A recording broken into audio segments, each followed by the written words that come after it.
Why did you leave Harvard, Dr. Pipes, to join the Reagan team? Well, I joined it in February '81 and returned to Harvard in December '82. And why? What made you decide to leave Harvard? I didn't leave Harvard, I just went on leave of absence. But if I had stayed longer, I would have had to give up my chair. So I returned. Harvard only gives you 2 years of leave of absence. So when my 2 years were up, I returned. And what interested you in working with the Reagan team? Well, my ideas were very close to the president's, and I finally had a president who took a tough stance towards the Soviet Union. So I thought I should help. Do you recall your first meetings with President Reagan? Yes, it was before the election or during the campaign. We had a meeting with him. It was sometime in the either late summer or early fall of '80. And we each said a few words. And I remember he, are you filming already? Yeah. He told us a story of an American captain, whose name I've now forgotten, in the 19th century, who had a freedom fighter from Austria on his, on board his ship because he fled there. He was I've forgotten, he was not an Austrian, he was either Serb or a Croat or something like this.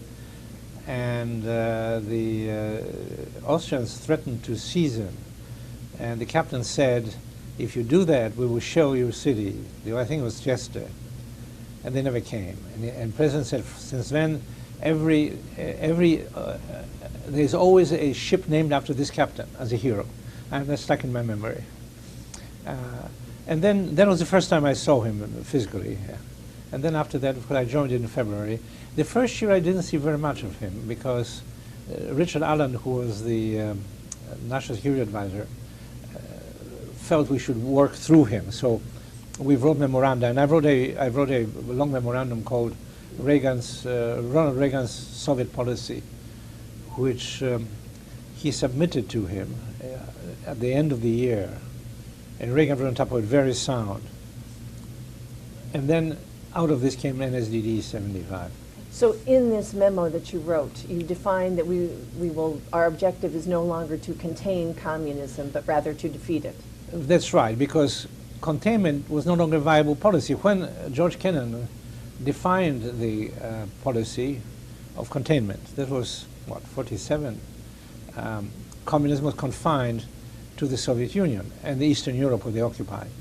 But by the time Reagan came into office, it was spread all over the world. It metastasized. First of all, there was China, of course. There was North Korea, there was Cuba, and so on. So that trying to contain it was futile, I thought. And therefore, what we have to do is to work on the system itself and try to defeat it. Did you realize that that memo would be the basis of NSDD 75? No, I didn't. When I wrote it, I just felt that Reagan had the right attitude towards the Soviet Union, but he didn't have a theory to support it and a strategy. So I felt I should formulate it. Now, I was director of East European and Soviet affairs, so I felt it was my duty to provide him with a theory. No, I did not know there would be an SDD 75, no. And when it was released, or the Soviets apparently found out about it and were very concerned that this would threaten history. Well, they did, yes. It was, I left, I remember exactly when I left the White House, it was December 17th, 1982, and the president signed off on it. And it leaked. I mean, all these things leaked. You could have very little secrecy in the White House. I did something called Team B a few years earlier, and that too leaked. That was equally top secret. So that did leak, and they were very worried about it, of course.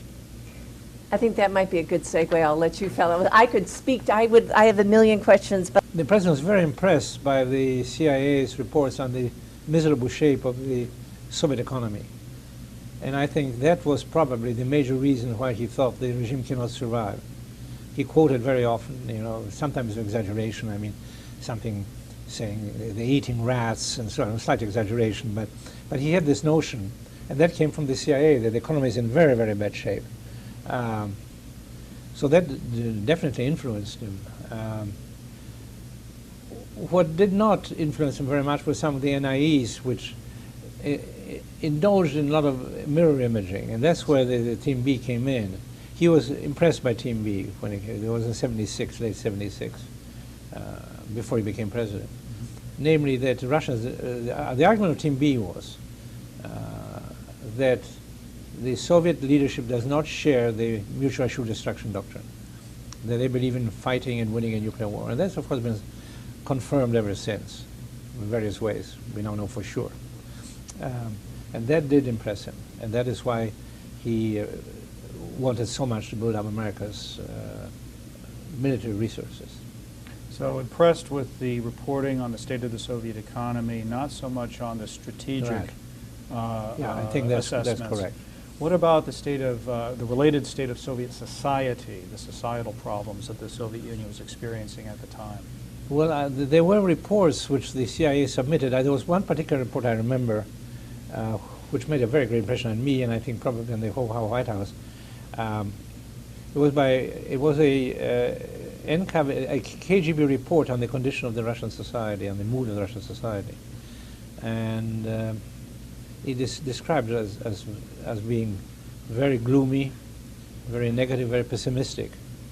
And I think summarized it for him, and I think that made an impression too. There was not a CIA report; it was a Russian KGB report, which the CIA got. Right, not an analysis, but the raw report. Right. Do you have impressions of how the president used and considered the daily reporting, the president's daily brief? I don't know. You would have to talk to his national security advisors, like Alan, who is going to be here. Okay. What is your assessment, as much as you had experience of this, of the relationship between the president and his director of Central Intelligence? Well, I only saw it during meetings of the National Security Council, which I was present. I was present only on those which dealt with Soviet Union and Eastern Europe. Well, he listened very attentively to the intelligence head. What was his name? I've not forgotten. Casey. Bill Casey. Bill Casey. He listened, although he was very difficult to understand. Yes. He mumbled terribly, and I kept records of the meeting, and I remember having a horrible time trying to write out what he said. But Reagan listened very attentively. I could tell. I always sat across from Reagan. I could tell who he paid attention to and he did not pay attention to, and he did pay attention to Casey. And when Casey brought another CIA officer or a national intelligence officer to give a briefing, that was rare. That was rare. In my experience, yes. Okay. But when it did happen, Reagan was attentive also. Yeah, I don't remember that. Yeah. Okay. Very good. I think we've hit everything. More generally, based on your experience and some of the justifiable critique of the performance of CIA and the rest of the intelligence community, if there's something you could change to help make it better, make the product better, more useful for the president, is there something that comes to mind? Was understanding the Russian mindset. The CIA people, generally graduates of American colleges and universities, had great difficulty understanding the Soviet mindset. They assume that basically we're all the same, and they think pretty much the same we do. And my argument was, and I had the great difficulty persuading them of it. I even had the difficulty persuading the president of that the Russians think differently. Reagan could not believe that Russian leaders did not want the well-being of their people. He thought that if the Russian people are in bad shape, it's because their leaders follow Marxist-Leninism. And if you can dissuade them, if you could just tell them that Marxist-Leninism is wrong doctrine, they would change and they would bring prosperity to Russia. I said, no, Mr. President, they do not want the people to be prosperous. They want people to be dependent on them totally and weak and poor. He couldn't understand it. And because he was a nice man, he couldn't understand that leaders who did not want the well-being of their people. And that was true also of the CIA. I had a lot of arguments with the CIA people on that issue. That's where the Team B came in. They assumed that the Russians thought the way we did about the utility of nuclear weapons. And learning about the Russian mindset is the most important task for the CIA and very difficult to accomplish. So your assessment of the leadership analysis, the biographic reporting, did that fall short as well? Leadership and the population at large, because, for example, right now, the population supports the leadership. And why? I published an article in Foreign Affairs 5 years ago on Flight from Freedom. I don't know if you've seen it. It didn't create as much of a stir as I'd hoped it would, because it showed that the population thinks very much the way the government does, that freedom is not important, that what is important is order and security, that the West is hostile, and so on. And I think this is very difficult to assimilate for most Americans. I come from Poland, as you probably know, and for me this is not so difficult to understand, but for Americans it's very difficult to understand.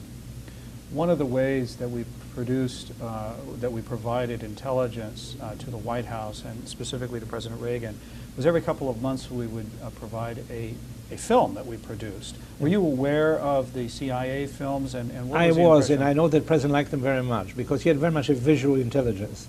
He got more out of movies and out of watching people than out of reading. So they were very useful. Do you remember any particular I did ones, not watch them, but I know that they were being shown. Okay, very good. That's all I have, and I appreciate your time. You're very welcome. Thank you.